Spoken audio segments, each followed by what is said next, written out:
Before sunset, dancers prancing to the brisk beats of the jamba drum on the playground, with teachers and students cheering and running around in excitement. This was a performance in an international school in Beijing by Abbey Dance Company. To pick a word that best describes it, it would be integration. It was performed by a troupe founded by a Chinese lady and her African husband.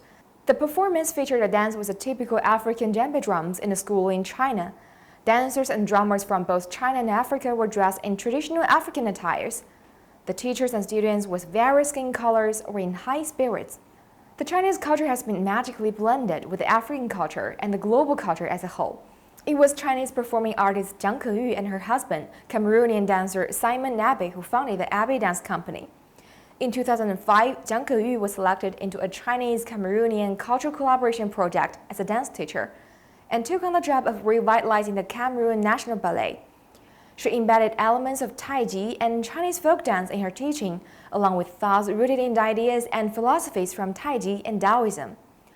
Simon Nabe was one of the dancers who entered the training program tutored by Jiang Keyu. After 3 years of dedicated efforts, the Cameroon National Ballet has rejuvenated itself from the brink of bankruptcy. In 2008, the young troupe performed an original dance in the African Night event around the time of the Beijing Olympics as a special gift for China. Of course, such bonds are not limited to dance or a few decades.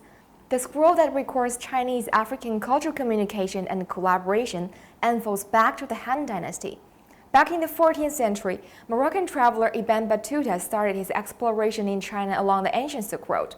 He wrote about busy Chinese ports and the fine bamboo crafts, lacquerware, and silk of China. In the 15th century, Chinese Admiral Zheng He sailed to as far the east coast of the African continent, and his close and direct interactions with local residents have left warm memories there.